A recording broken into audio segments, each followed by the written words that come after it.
You're so much better than me. To do the announcements or to introduce our speaker today. Thank you.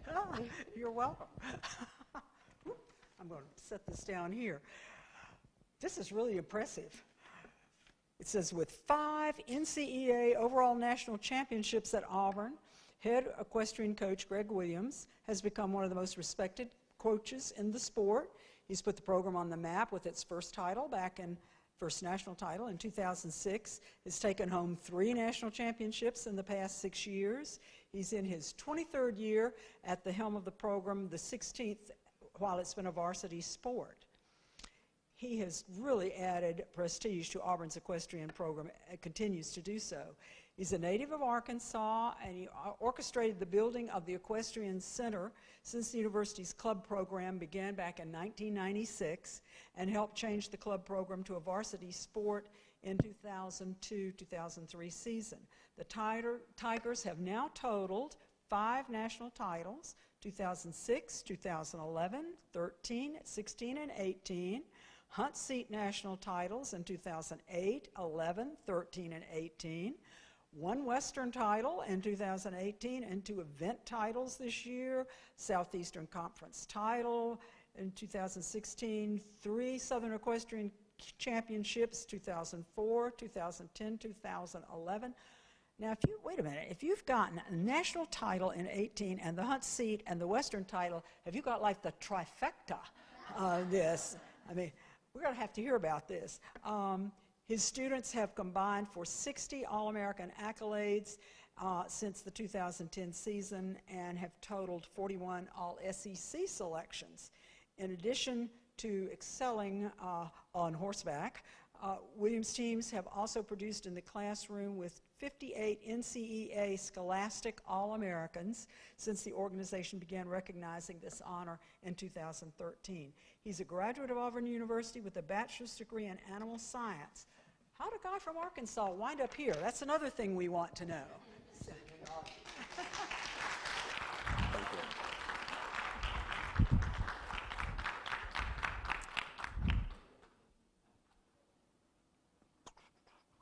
I believe they have me mic'd up already.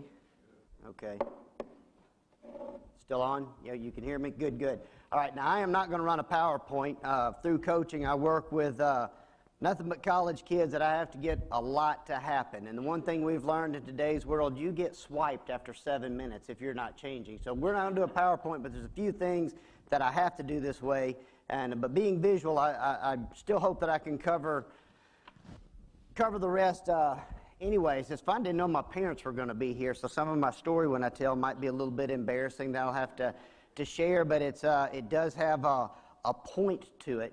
And before I show the first video, part of the reason too is I like to adjust to audiences. I found out this is called Wisdom Wednesday. Okay, could be a little intimidating, but it did let me shift. If it's okay with you guys, I'm going to be able to do questions and answers. I will get into the weeds with anything you want to know about horses, but there's something very near and dear to me, and that's college students. And so I'd love to talk a little bit I don't know if it's wisdom or luck of what I feel like we've been able to tap into. So I probably do want to talk a good bit about that. So I'm going to change up for that. So with that, I'll start with first video.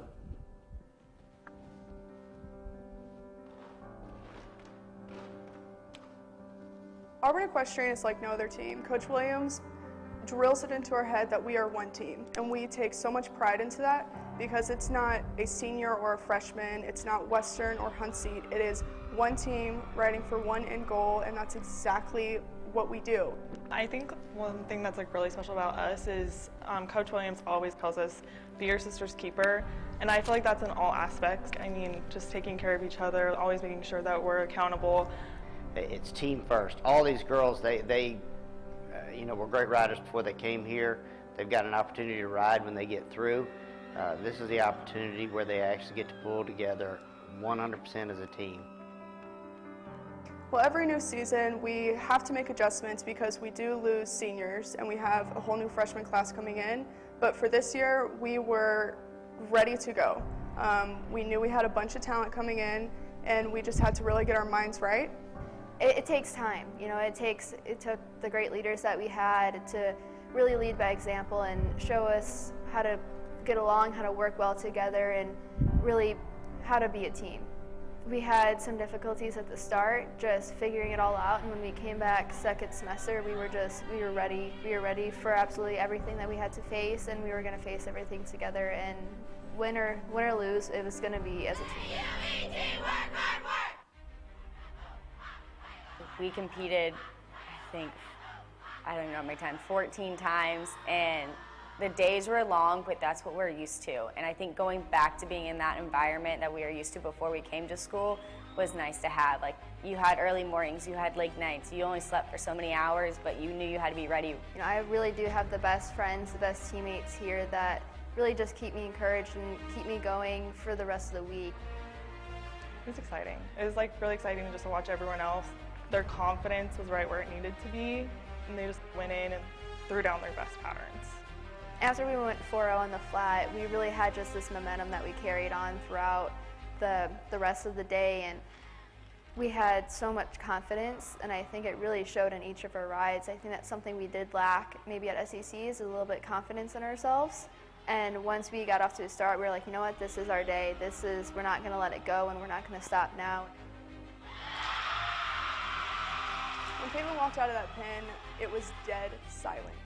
We were waiting for that score. We needed that to clinch the meet, and it was silent. That score came up. We looked at each other's eyes, and we just started bawling, hugging, jumping, screaming.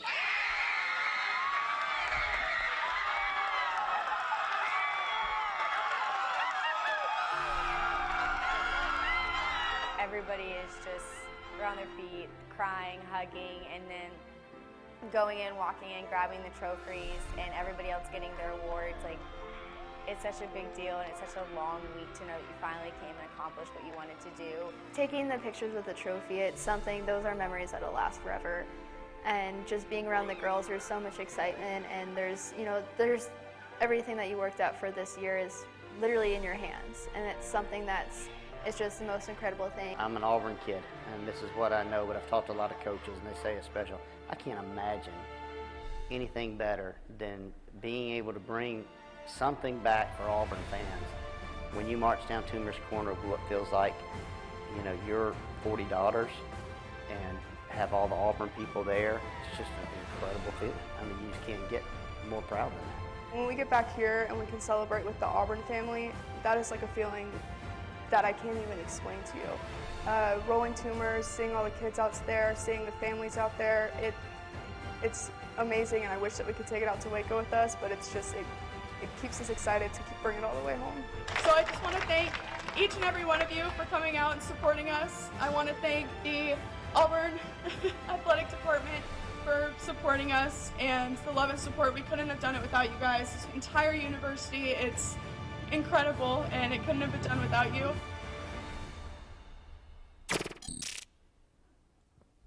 All right, that part doesn't get old to me.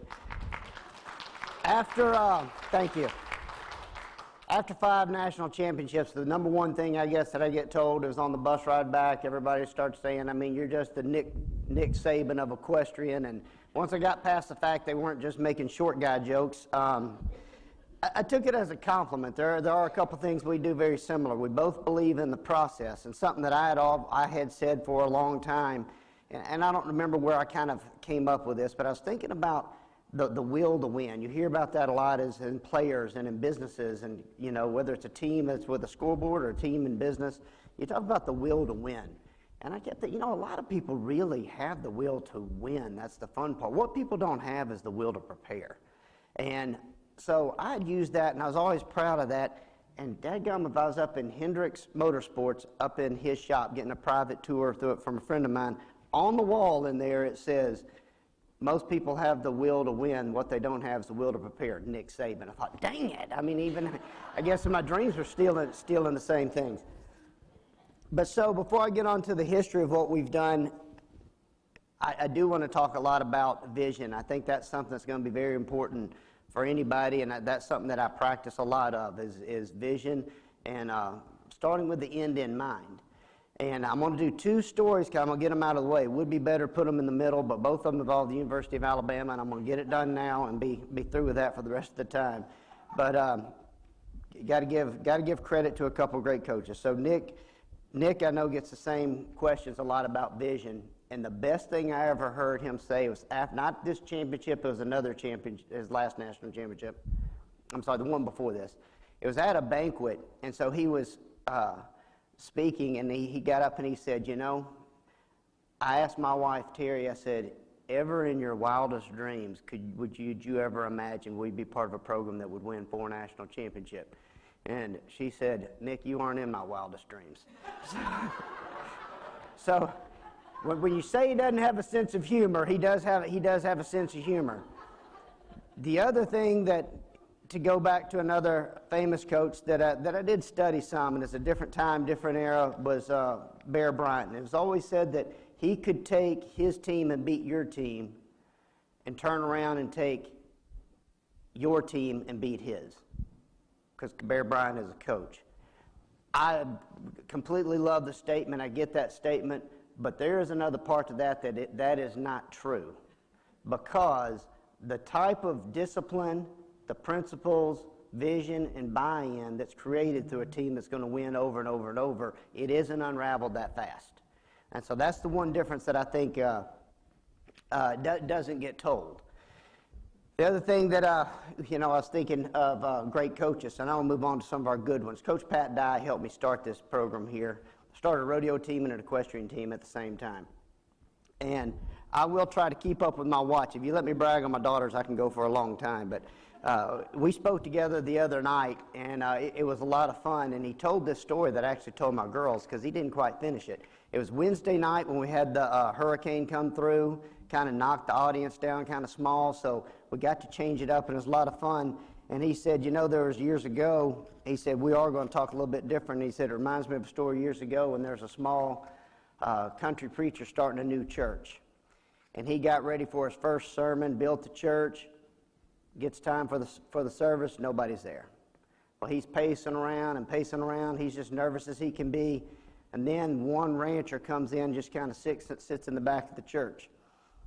So the preacher waits a little bit longer, nobody else is there, so he walks back and he talks to the rancher and he says, I just really expected everybody to be here, I don't know what to do. And the rancher said, well, I may not know much about being a man of God, but I know cows. And when I go out to feed them, if only one of them comes up there, I feed that cow. So that was his. So he was going to do that. What Coach didn't tell the rest of the story, and this is what I'll promise you guys today, this guy, he delivered the best sermon, and instead of it being 30 minutes, it was an hour and a half. He did preach, and he went at it. And when he got through, he walked back to the rancher, and he said, well, how did you feel about that? And he said, I told you if only one cow comes up, I feed that cow, but I don't feed them the whole truckload. So we're going to make sure that we get you out of here on time. But I want to talk some about our events, talking about the history of what we do. I'll get to the major part of the associations, but then I want to get into what the specific events are. When we first started, there was an organization called the IHSA, Intercollegiate Horse Show Association. It was the only thing that existed in collegiate sports. It still is, and that's what most teams are in that association. What we compete in the NCAA now is something, probably one of the things I'm most proud of was a format that I created. I created it at Auburn because I was a little frustrated with not competing head-to-head. That's how fans can actually follow it that way. The next thing is I didn't want to have skill levels. I think there's a great part of that, and we have started an IHSA team at Auburn again now. We now have an NCAA team and a club team that competes, practices, works out of the same facility, and I hope that's going to become a model across the country. But I wanted a team that mirrored the other athletic teams, was everybody's just trying to recruit the best of the best of the best. Then I wanted to take the luck of the draw out. So we created just a format to where everything's done on patterns, just like it's done in the industry, except for here's where the kicker is. You compete on the same horse. There's a set of horses that go for each event. One, it's like we're playing Oklahoma State this Friday at 3 o'clock, so y'all come out there. 3 o'clock, we're playing Oklahoma State. When we do the draw, one Auburn rider will draw Chopper, one Oklahoma State rider will draw Chopper. One Auburn rider will draw Smarty, one Oklahoma State rider will draw Smarty. Your only job as a rider is to beat the girl that draws the same horse you do. If you beat them 71 to 70 or 73 to 65, doesn't matter. Auburn still gets 1 point. Still, those part of the rules from tennis. So everything I've got, I have kind of a la carte from things I like from different sports. So that's how the scoring goes, and it just makes it an even. We just want to find the best riders. And, you know, there's oftentimes, I have this when we do camps and clinics, I said, how many of you, when you're out there in the industry, just say, I just wish one time I could compete against her on her horse? Man, hands fly up. You know, there's only one that has the magic horses. Everybody else is trying to battle against that one. So this way we take the horse out of the picture and we just find the best rider. Yes? The film you had of the woman who was jumping and another one who was backing up and stuff, I mean, I don't know. Different events? Yeah. Okay. Were those their horses or were those the luck of the draw horses? Well, all of these, okay, I'll make sure that I explain this carefully. All of these horses belong to the university, so none of them are their horses. So all that you saw up there were university horses.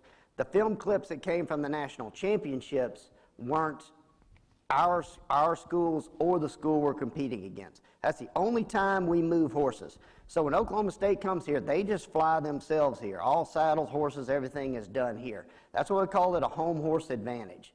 So it's not just a home field advantage. Home field does work. Crowds work in every single sport. That's an energy and a feeling. They've got a lot of scientific studies about that, and I just read a fascinating book about that. It's unbelievable what physically changes just through your mental attitude of what goes on.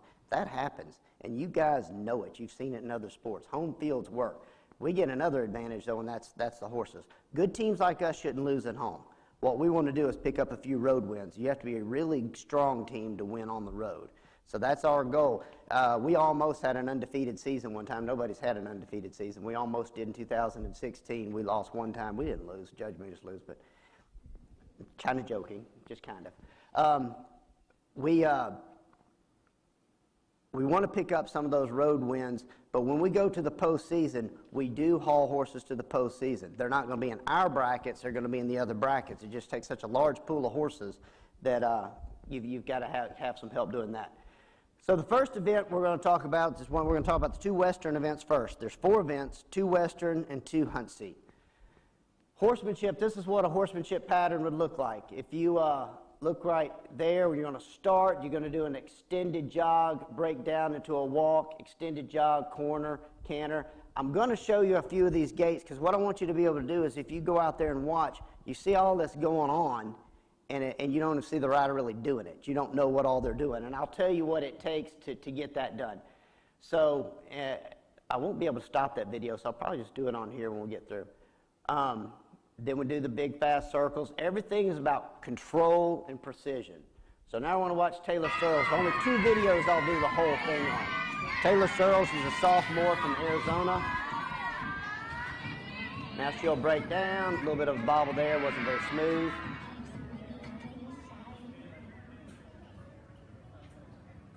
Now back into the extension. Corners are really tough right here. You're doing at an angle, you've got to get immediately over. So you've got to push the front end around without them wanting to canter off like that too early. Because that's the next gate coming up, and these horses get used to those gates. And so what you have to be careful of is you want to corner really sharp and hard without them changing gates. You do that, you've lost it. But you can see the speed controls when she speeds up and slows down. And these are kind of tough horses. And right there you see her moving just with a leg, changing directions, but you don't see much movement out of her. Now she's on the right lead. Looks like the right front leg's out in front of the other. When we get to the reining, it's going to be a little bit faster, and I'm going to show you about the lead changes. When they change leads, they ask them, and I'm going to tell you about the ask, so everything that goes through.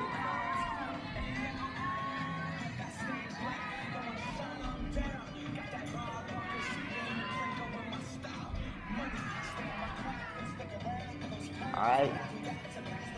Another sharp corner. An extension. Still staying smooth, but still changing the speed and lengthening the stride. It's not just faster, they got to lengthen the stride.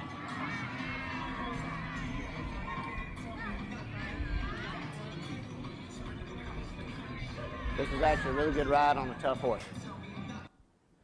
All right, now we're going to get into reining. Reining's another prescribed pattern. There's a lot of patterns that they do, but they all have the same elements in them in the reining. This, they're going to come in on what we call a run-in pattern. Everything is done. They don't do any trotting in reining. They're going to do a run-in. They're going to come around to this far side of the arena. That's a stop and roll back. It's actually stop's not written in there. It just says roll back without hesitation, so it's an implied stop. Then you come back, you roll back again. You've got big fast circles and small circles. The lead changes are going to occur right here in the middle, and that's what I want you to be able to start picking up. And then the back and spin. This is Allie for Tessa. Looks like Allie. Yep, it is Allie. Allie Fortessa is a senior from Texas. Literally, her backyard is almost in College Station, so she was a good steal for us.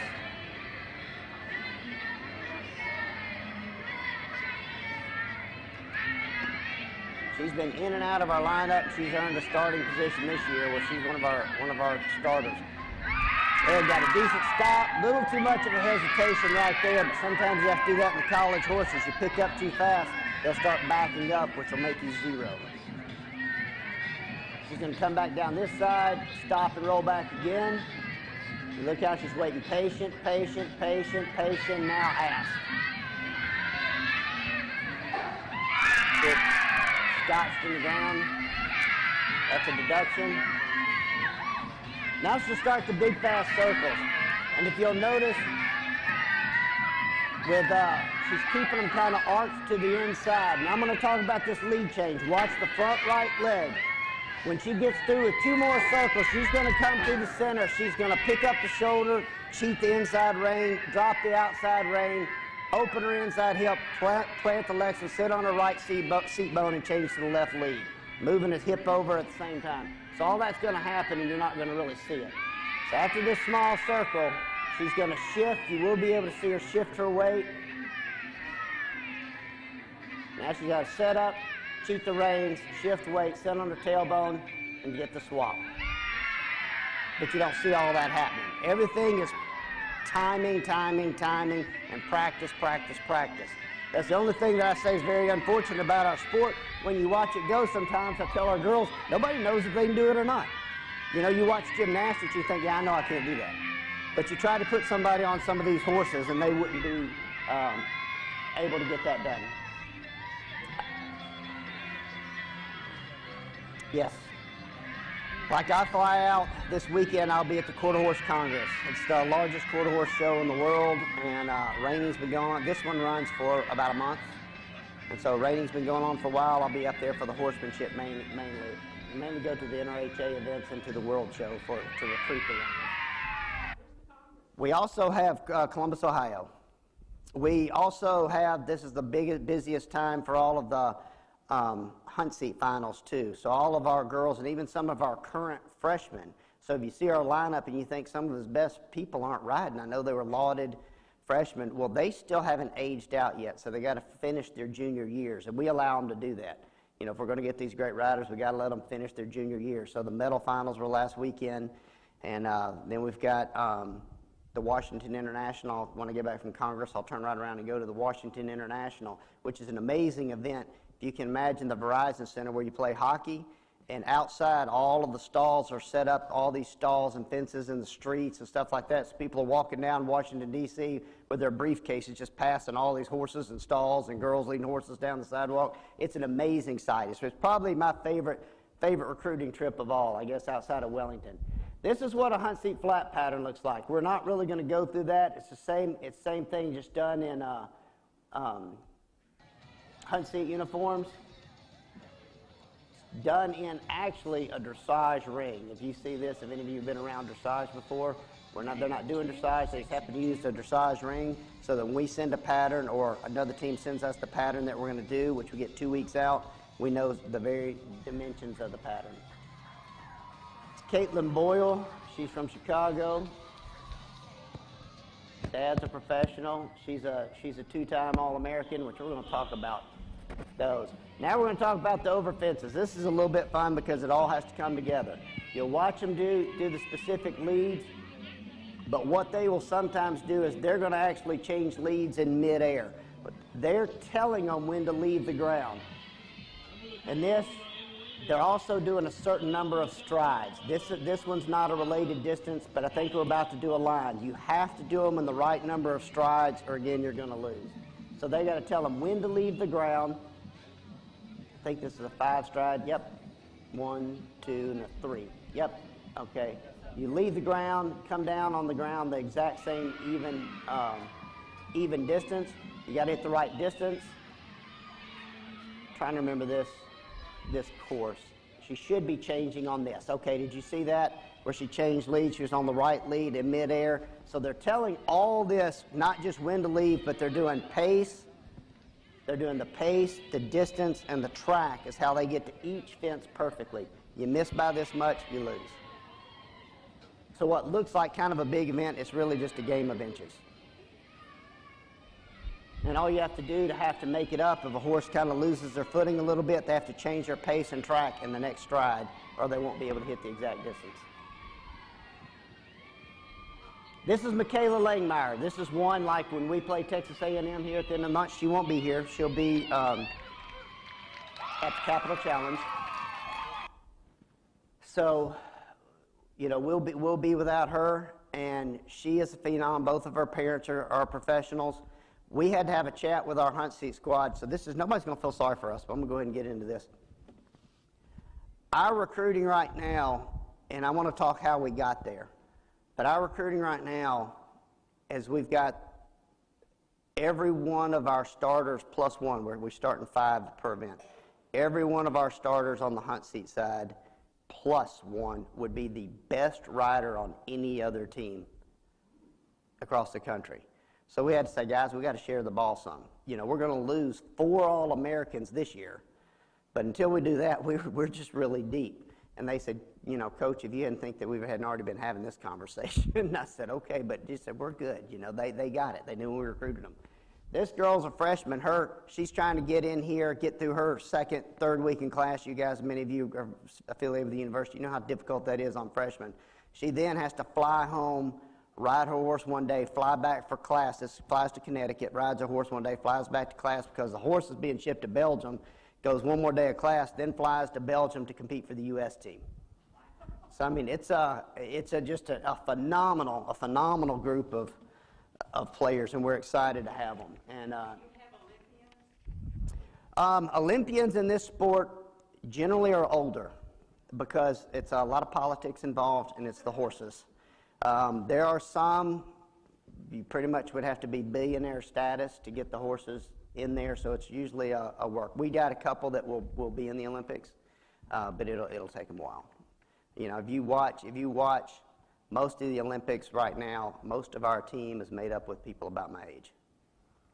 But they're true. They're unbelievable professionals, but they've also got the horses. McLean Ward's not. McLean's 40-something, but the rest of them are up there. Yes? Some of them will. Michaela probably will. This is an interesting thing. If you saw her a while ago, the girl with reddish hairs in the first video, her name's Ashton Alexander. 100% going to be a professional. She comes to school here just like we've had this happen before. This one, though, I was surprised because she basically was a professional. Their skill level, now it doesn't go to them, so they get to keep their amateur status, but they're flying, and they're doing it all the time. I still got girls on my team. They're flying over to Europe buying horses with trainers. Well, the trainers and investors are buying the horses. But then they're riding them back home. I've got some of these girls are making over $1 million in high school, you know, but it's going to their families. So this will tell you about their families. The families don't care. They're still making them go to college, even though it's going to be a huge financial hit for them because then all of a sudden you're losing some of that, you know, some of that revenue. Most of them aren't at that level, but some of the big events they go and they ride in. Taylor St. Jacques last year, I know about this time last year, just in one event, won $75,000 in one finals. You know, so there's money, but they are the elite of the elite. But anyway, so Ashton comes here, and this is when I knew we were doing our job right. Ashton, Grace Socia, several of them have come here just to say no because they were going pro. They fall in love with it, get a lot of pressure from their family to make sure they go to college, so they come here because they can kind of do both. And Ashton no longer is going to be a professional. I mean, she said she just saw the life that's outside the horse world, and she decided she liked that a little bit better. So that's something that I do tell people. If we do our job right at Auburn, you should be more confused rather than narrowed down after your first year. You ought to see stuff that you've never even knew you could do. You know, it's not just about the books. It's about the professors. It's about the teams. It's about the clubs that you're involved with. If we do our job right, you should find out stuff that you didn't even know existed. If you're not going to get involved, you might as well just do it online nowadays. You know, so I said, that's why you came here. So I still love that when that happens. When you see somebody like Ashton Alexander decide to try a different career rather than horses, when it was just a slam dunk that she was going to do that, I felt like. So, yes?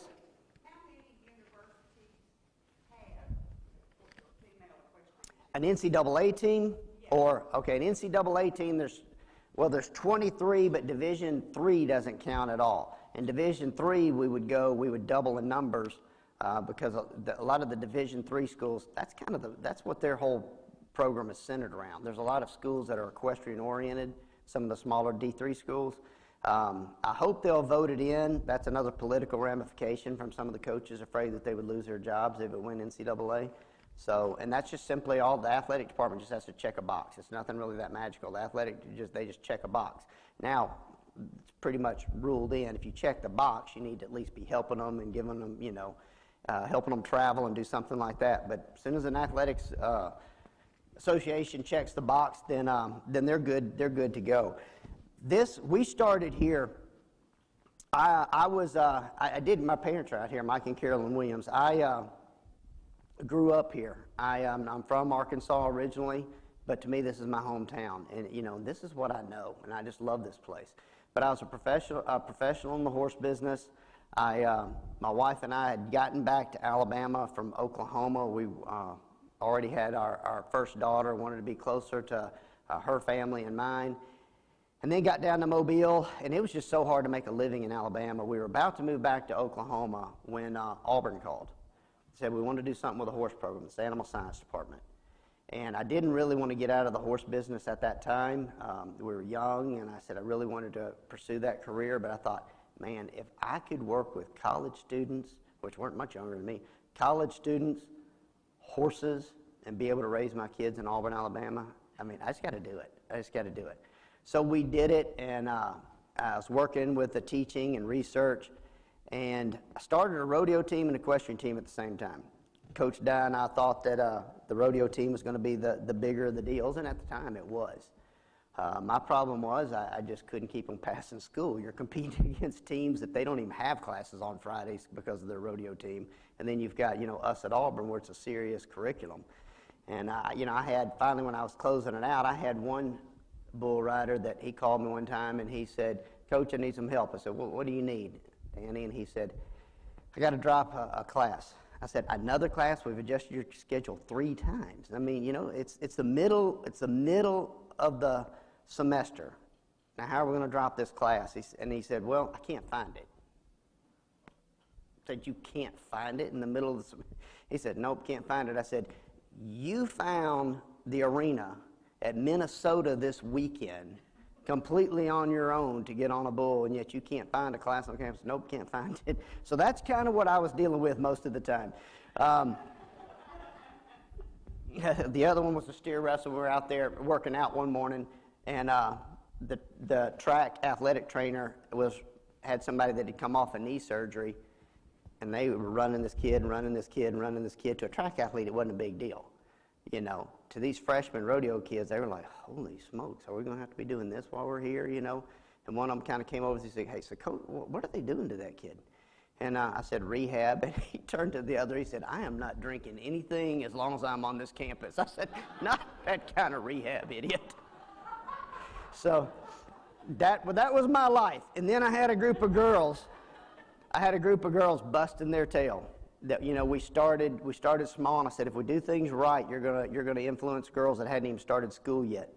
And years later, when we were getting introduced as national championship, I think it's 2011, if I calculated that, it's 11 or 13, maybe 13, I realized that was the group of girls that I was talking about all those years ago when we had no arenas, nothing out there. We were just standing in dirt. Our first practice, Mom knows this, she can vouch for this. I said, I need every broke horse you can get. We're starting an equestrian team. So we were hauling horses in. We were still buying some sand. Coach Dye was buying sand, and we just started literally from nothing. And that was one of the other good compliments I got from Coach years later when I talked about stopping the rodeo team and just focusing on the equestrian team. He said, Greg, I'll support anything you ever do. Well, to an Auburn kid, that was huge. You know, I'll support anything you ever do. But he said, not quite these words, but dadgum, you start everything from nothing, you know. So that was our illustrious start. Had a chance meeting with David Housel. He was speaking up in North Alabama, and my phone rang the next morning at 6 a.m., and everybody in ag thinks everybody's up at 6 a.m., which I was, but, you know, it's just, you know, not common you start calling people at 6. I said, Greg, David Housel's up here speaking last night, and I said he was, and he said, yeah, and we asked him about the rodeo team, and he said, we don't have a rodeo team. I said, well, there is no rodeo team in athletics. And I said, the rodeo team and equestrian team we're doing through ag. And I said, but you know what? If David's speaking all over the country, he can help me fundraise. So I called David Housel, and we were friends, and as soon as he answered the phone, I said, Davis, Greg Williams, he said, I know what this is about. Come see me. So I went to his office, and we had, this is how close we became to not being a varsity sport.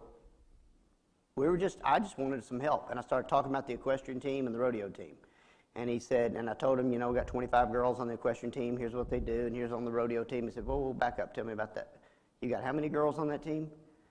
And I said, we have 25. He said, have you ever heard of Title IX? And I said, no, sir. He said, sit down, we need to talk. And that was really how it started. Now, Title IX wasn't about athletics. I think most of you probably know it was actually started for education. And it is extremely important. Man, the same thing that we have gotten from years from being involved in team sports and education. I skipped right over that. Most of the education side has gotten somewhat equal now. You know, we've gotten the opportunities equal. Kind of the last frontier you always hear about Title IX is in sports. But the benefits and the educational piece that we get through sports works just the same for girls.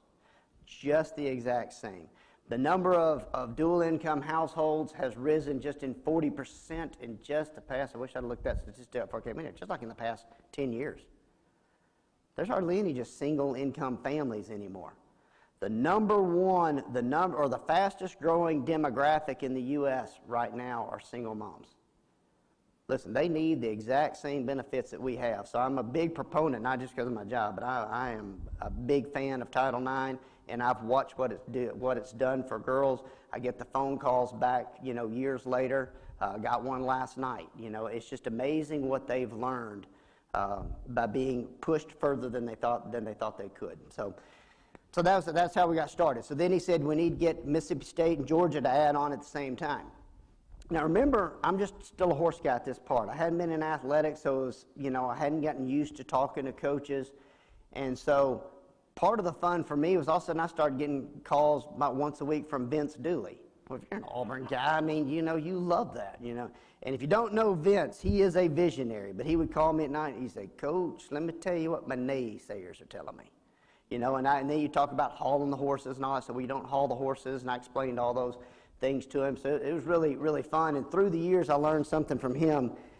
This is a good story when you talk about vision and what people want to buy into. They want to buy into something that's successful, and Vince knew that. Years ago, when they had, we're going to build their new practice field, and it's not new now, but it was something they wanted to do. They couldn't get the money together.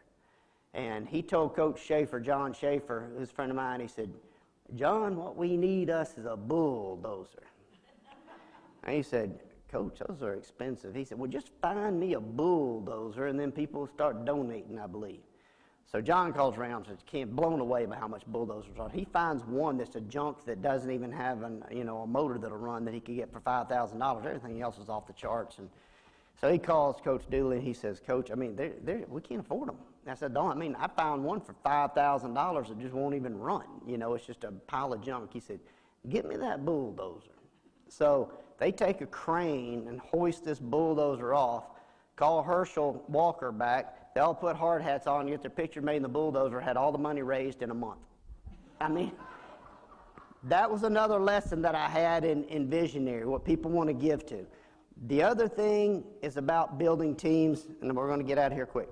The other things about building teams is you hear a lot about the millennials and how weak their work ethic is and how they can't make decisions, and something that was actually written down is that they have no work ethic.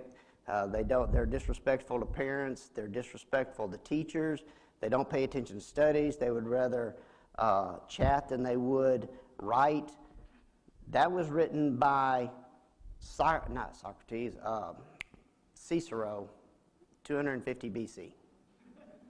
So apparently we're not going to dodge that one.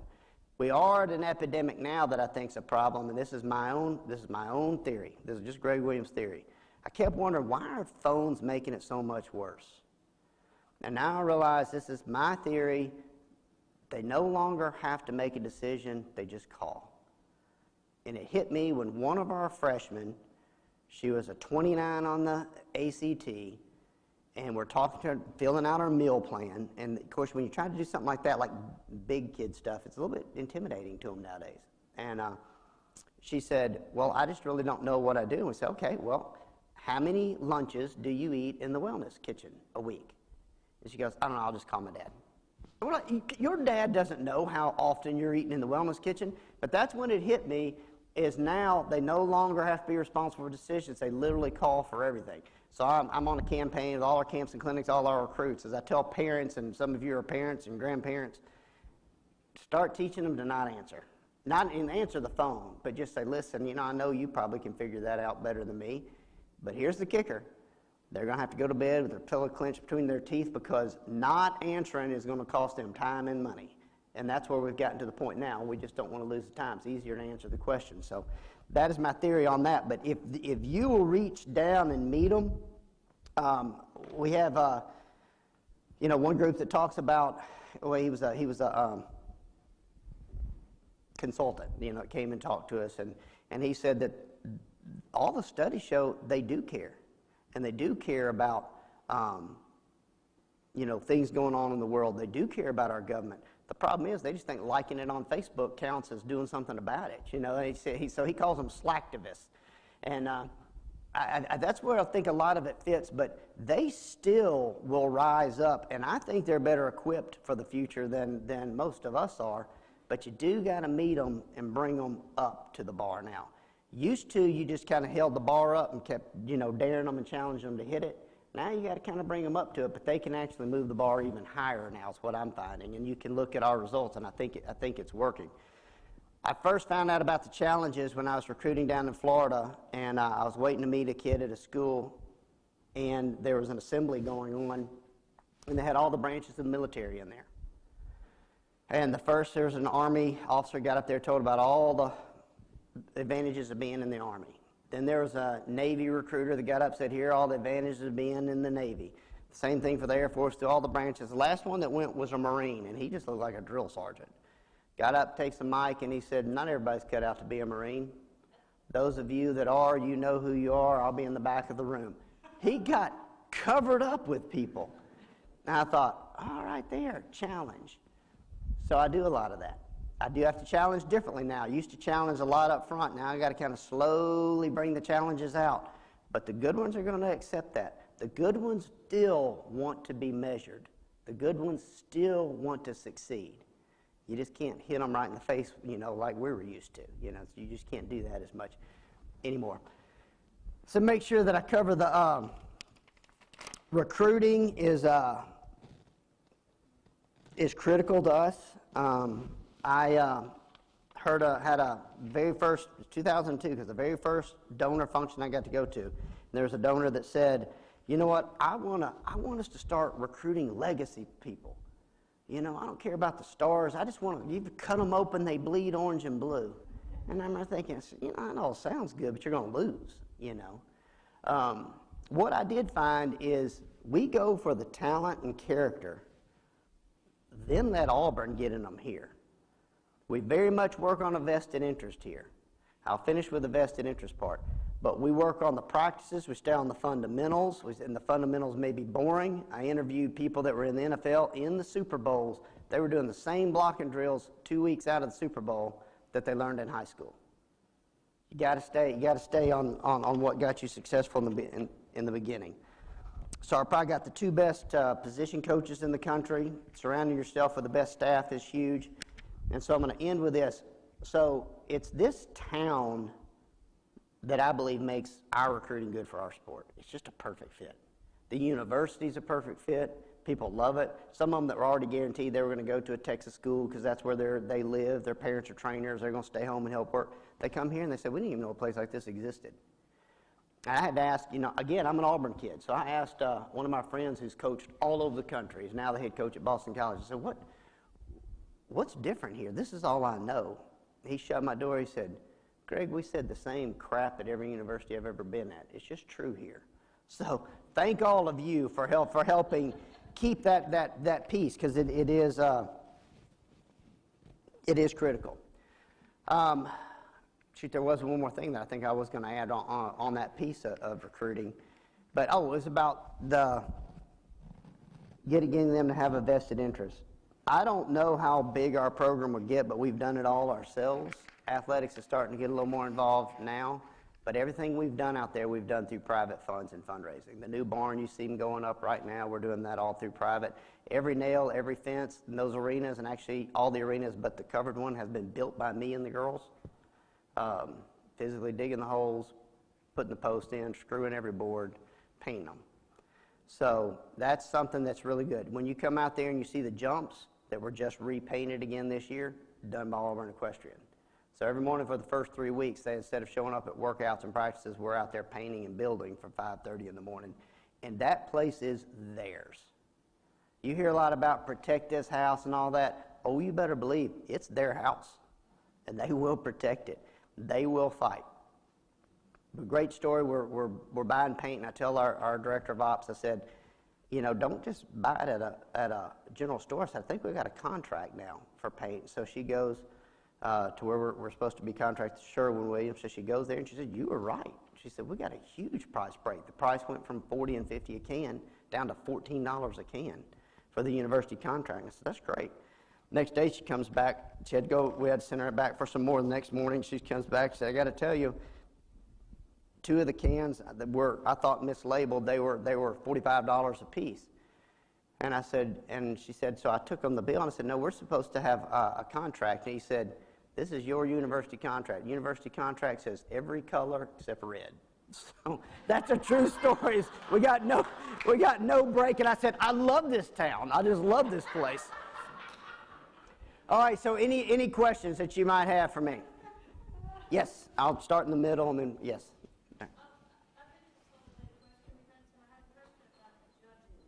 Me too. Let's get into that right now. Okay, if it's an SEC meet, the opposing team has hired them. The visiting team hires them. I wish it was that way in the rest of the country. One of my good friends is now an administrator at Fresno State. Fresno State has hired a judge from Fresno when I go there. Let me tell you how fun that's going to be.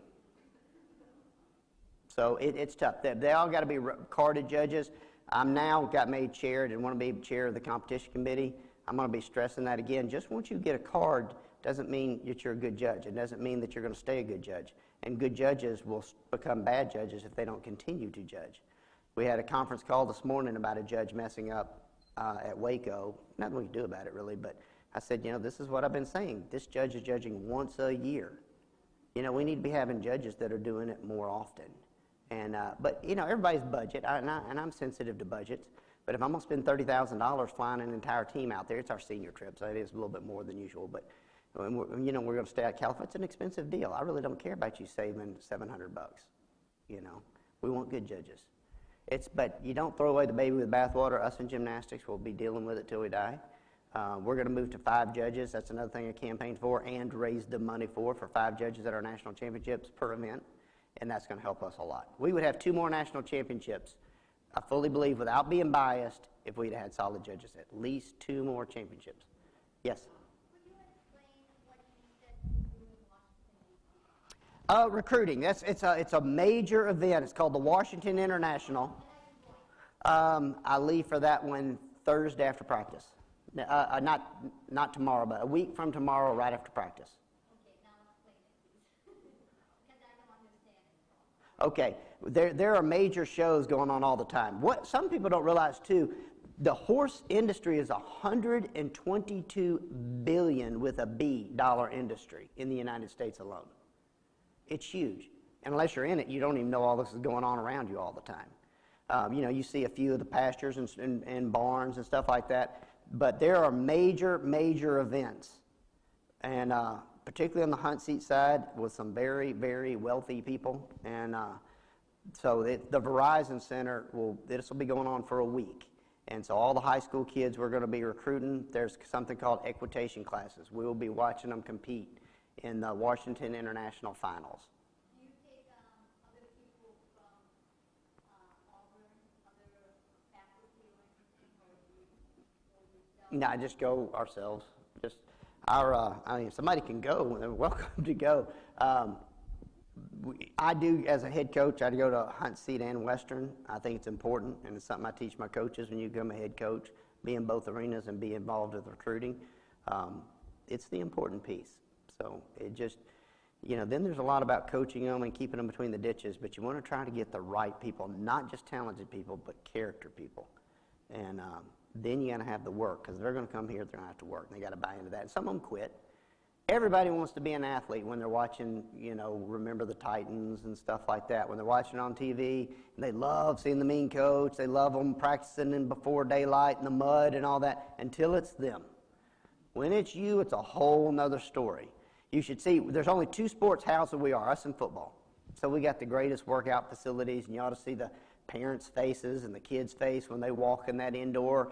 And that is not the expression that all of my girls had this morning at 5:30 in the indoor. You know, hard work, it gets to you real quick. It becomes really routine. So you've got to recruit well. Yes? We do. In fact, we was in a meeting about that this morning. We've changed the format of that, and we're calling it the Heritage Club, and it's got varying levels that start from, I mean, we can take checks from anything, but this one starts at $100 and goes up to, you know, I mean, got any amount, but all the levels go up to like $1,500.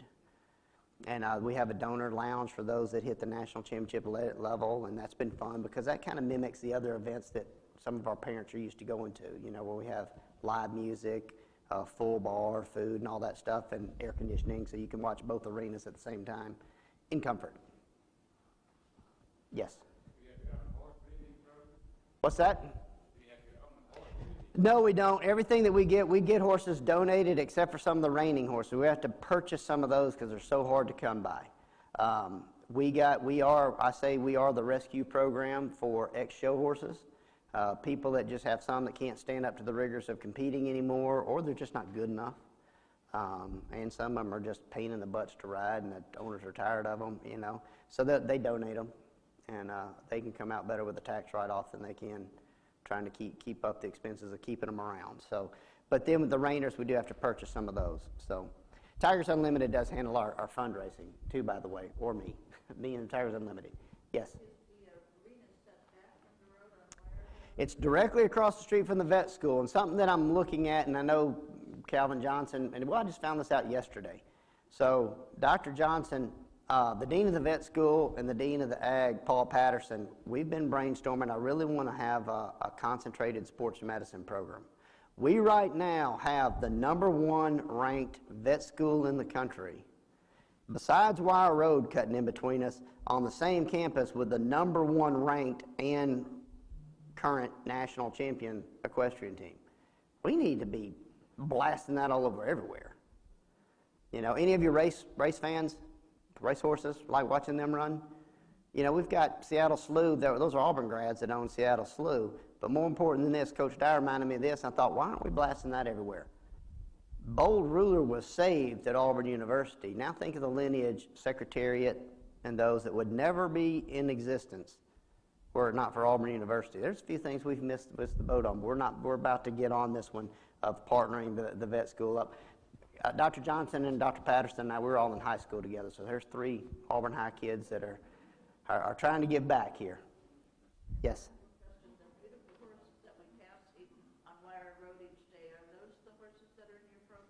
Some of them are. The very front pasture, I kind of built that so you could actually start seeing what we're building back there. I thinned it out.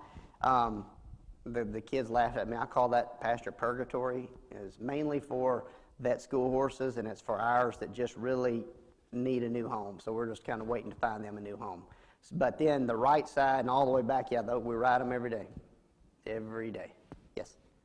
I wasn't joking when I noticed on a piece of paper the national champion overall, the hunt seat, and the western. Are those the 3 categories? Okay, well, we had fought really hard to get it down to just one. You can only be one national champion. I mean, that's all the NCAA is going to allow is one national championship. But we're trying to grow the sport, and it's hard enough for ADs to understand something that doesn't have a ball in it anyways.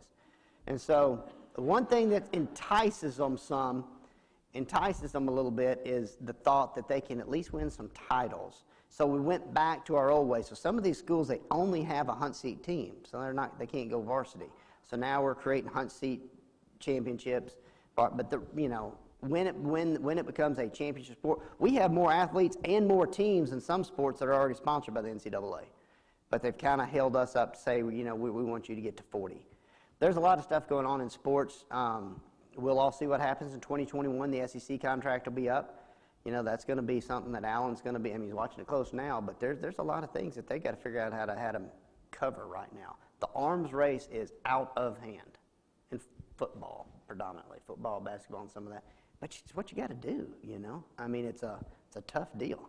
It's very hard to manage it. We've kind of and they're all saying that.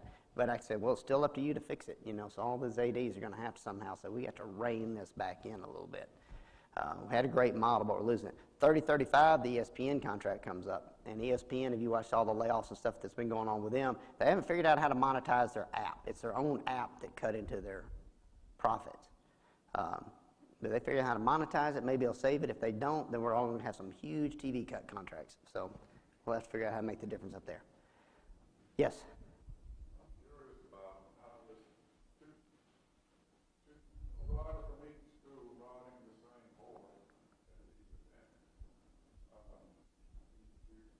Well, we've got 5 per event. So in section 1, those 5 horses will go, and it'll be like 3 Auburn riders and 2 of the Oklahoma State riders Friday.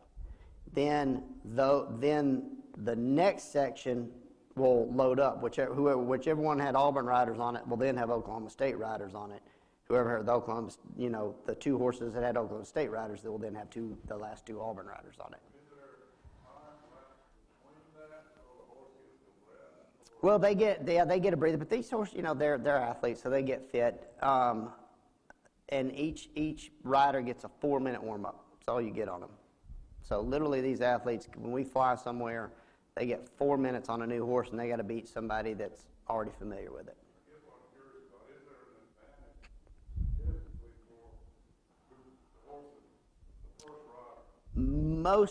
It depends. Most of the time, you could say for the horse, I mean, as far as you riding the horse, going first, because you can set them up a little bit, but some of them, having one round in the arena helps them a lot, so you're better to go second. The great thing about going second is you know exactly what kind of score you've got to beat, whether you're going to have to go hard, whether you can be conservative, and the first rider doesn't have that advantage. So it's yes and no on them. Some horses, absolutely. I don't know if ever in the history, Alexa Rivard did. Other than Alexa Rivard, is anybody won on Stoner second at South Carolina. I mean, that horse is nuts the second round, So, yeah, some of them are bad. It's bad luck when you got them second. Yes? Nationwide, who are the teams you really look out for? That changed dramatically this year. it used to be us, Georgia, South Carolina, hands down. I still think Georgia's better than what happened. They just got dropped extremely. They got dropped way too hard in the rankings yesterday. But right now, I have been saying Texas A&M is going to be the hardest one this year, and I think it's us, A&M, and SMU. SMU has never been. They have recruited like crazy. SMU's another really good fit. A lot of parents. It was. If any of your SMU grads, I apologize, but it's kind of a little bit of an elitist school and perceived in the horse world. A lot of them send their kids there, so they get an easy recruiting bounce there. So I'm thinking SMU is going to become a force to reckon with. But there's also a lot of sports they should be great at that they're not. So I think we'll stay ahead of them. Yes?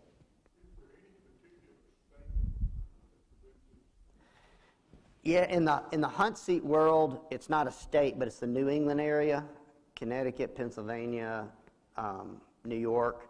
They live about half a year in Florida. One of our biggest recruiting grounds is Wellington, Florida, and there's a show that runs from January through March there. So most of the kids you can call it homeschool, but it's really just online school and stuff like that. Once they start getting to that level, they're there. The kids that we like to recruit professionals kids, and I used to say it's because they've had to ride everything all the time. You take talent and you just find through repetition. They get the 10,000 hour rule as a kid. Well, what I've actually learned now is the trainers' kids are told the truth, because trainers now say we can no longer tell kids the truth. They'll change trainers, and so now the kids that I like to recruit, the trainers' kids.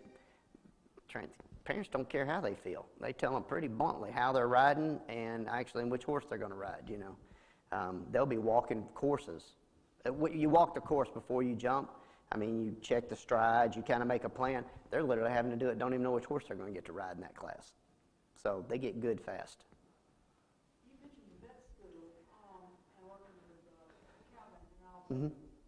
Is it an advantage for Auburn, that we have a really good vet school? So are there any girls that have come here wanting to be in the equestrian program that want kind of increase that and want to go that direction?